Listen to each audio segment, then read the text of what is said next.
So, I'm not sure if you can really know what good love looks like until you have something major that happens to teach you about what good love really does look like. Welcome to This Life Reconsidered, and my name is Jenina. So, I have been talking about, stroke recovery and how that event was the catalyst for bigger teachable moments and, deeper learning insights that I kind of went through as a result of going through that event. So bigger lessons and a reinventing of the way that I look at the world and all that jazz, which is all really important. But one of the lessons that I feel like was probably the most meaningful is having a deeper understanding of good love and what exactly that looks like. So now I think it's probably really important to probably add a little bit of a footnote here. When the stroke had happened to me, I had just gotten out of a very draining and toxic relationship that I'd been in for about 4 years. And I was actually in the point of rebuilding my life and had met the love of my life now, my husband. But back then he was my boyfriend, and I was and we were still pretty new in our relationship. So it was a very interesting time to meet someone when I was at my peak of my health, and then all of a sudden this overwhelming life altering event happens. And so I was kind of like really at a point in which I was trying to understand not only how to be by myself, but also kind of what being a good partner looked like, especially when you have a partner that is supporting you and wants to be there for you. And, and he was literally by my side through all of those moments. And it's funny because I got to thinking about that when I read this news story that I'm going to link in the news, into the comment box, a news story that talks about kind of a new research study that kind of talks about what, successful relationships look like. And it's the kind of stuff that you'd expect from that kind of news story. Just kind of here are all the attributes of what a strong relationship looks like, and all that kind of stuff, and all very blasé, very logical stuff. I don't know that I would say in reading the story that there was anything earth-shattering. But the major finding of the story, and I wrote it down, and I kind of want to share it verbatim, but take a direct quote from the CNN story, is that of all of the attributes and factors that they discovered in this research story about what a successful relationship looks like, they say that it's not about focusing on whether or not the person fits your type and whether or not they check all the boxes. Instead, it's about how you're engaging with each other and whether your relationship leaves you feeling satisfied.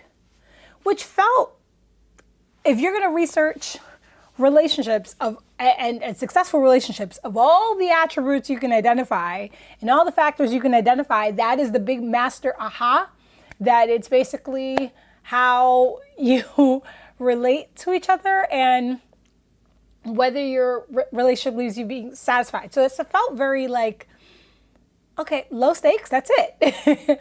And when I read that, it didn't feel as impactful as I would expect a study like that to feel. Anyway, I mean, the study listed all these other, here are all the details of what makes a good relationship based on what shared factors and all this other stuff. But as I read through the rest of the story and I skimmed some other articles, I realized and got to thinking about kind of what the emotional variables were of what a good relationship was look like, and then started to reflect on my very bad toxic relationship, and then also about the relationship that I have with my husband, and how I knew he was the one, and all the other kind of stuff. And I jotted down a couple of things of the meaningful insights that kind of came to the surface when we were at the peak of our relationship, as our love started to flourish. And there were a couple of things that I knew were crystal clear that our relationship was strong and healthy and what it needed to be. And a couple of the things that were crystal clear to me was first, that every moment between us felt very special, and it felt like we were always learning a lot about each other. We were growing together, and that kind of excitement in every moment is empowering, because you realize that you're going on a journey with someone and you want to keep learning about them and who they are. The second that I would say, and I jotted down and I noted and I started thinking about what really became clear to me as my husband and I were growing, especially when I was in the midst of going through this very life-altering event, is that we were a team. And he made this very clear. When we were dating, he could have very easily been like, you know what, you're going through something really too intense and check out. But as opposed to doing that, he made sure he was by my side, visited me at the hospital in every appointment, and very, very close and by my side, making sure that he was as plugged into my situation and what was happening with me, is because we were becoming a partnership. Now, that was really overwhelming one for me, because as a person that's always been pretty much, self-sufficient and empowered and all the other stuff, realizing that I now had a partner to weather the storm was really amazing. The third is that I started to feel really, really amazing about myself. Something that I hadn't, I felt amazing by myself for quite a long time, and I had spent so much time of my life and of my 20s being single, but I also felt great in a partnership, and this was the first time that I was feeling amazing in a partnership. And I think that there was something really telling about that, because, a lot of relationships I had been in, I didn't always feel all that great about myself. I always felt great when I was by myself, which is why those relationships always ended, and I always ended up focusing on myself. But this was the first partnership in which I felt great about myself and about us. It was validating and inspiring.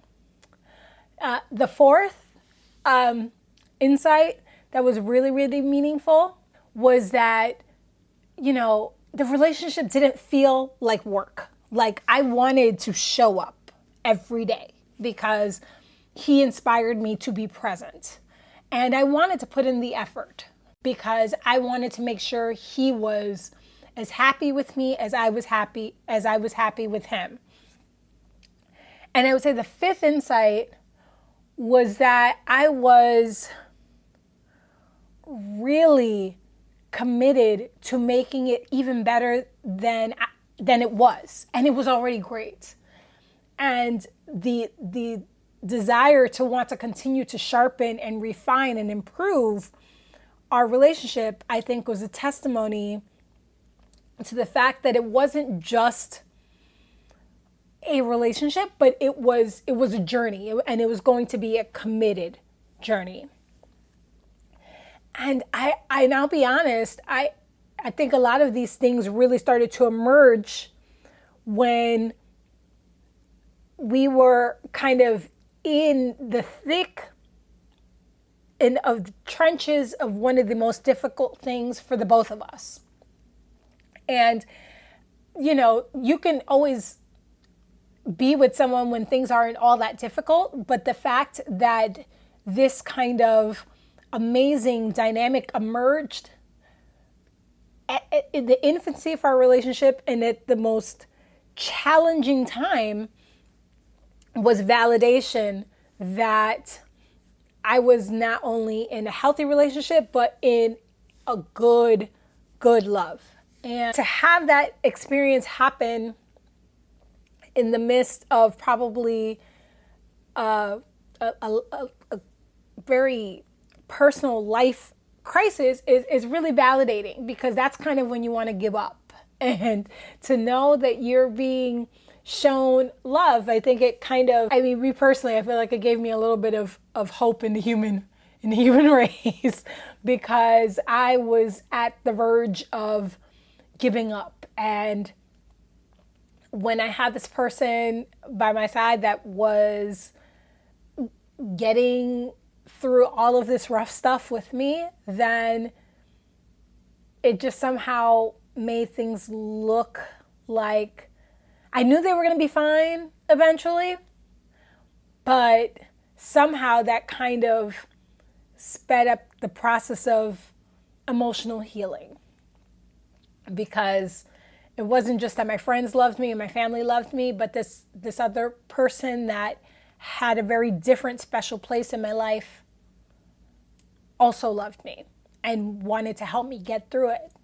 And so, which is why it was very easy for us to come together, and when he proposed and all the other things, because we had already been tested with some of the most difficult things that we can go through.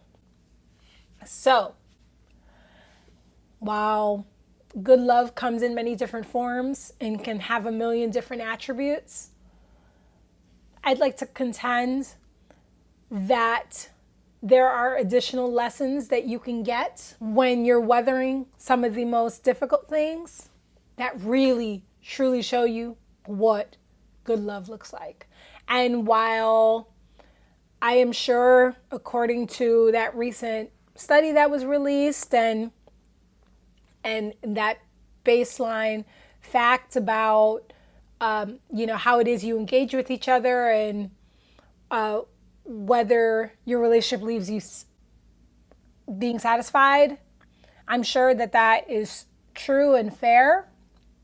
And I don't want to oversimplify the study, because there's a whole bunch of other stuff, and I'll link to everything below so you can kind of get a reference for that. But I'd like to contend that if you're paying attention through the experiences that you're living, that you will see the signs of good love and how someone shows you that, if you're open to looking at those. I don't know. So if there are other signs that you would deem appropriate or good representations of good love, I would love to know them. If there's one thing that always makes my heart flutter, is talking about love. So if there are the good insights or lessons, or if someone has demonstrated what the strongest and the most powerful examples of good love are for you, please let me know. I would love to talk about them. And maybe we can kind of talk about whether or not there are any additional types of videos that we can put together, or that would kind of highlight other type of top 5, top 10 lists of good examples of what good love looks like. I digress. Anyway, just just some thoughts I wanted to share, but please let me know what your thoughts are, and I look forward to seeing you at the next one.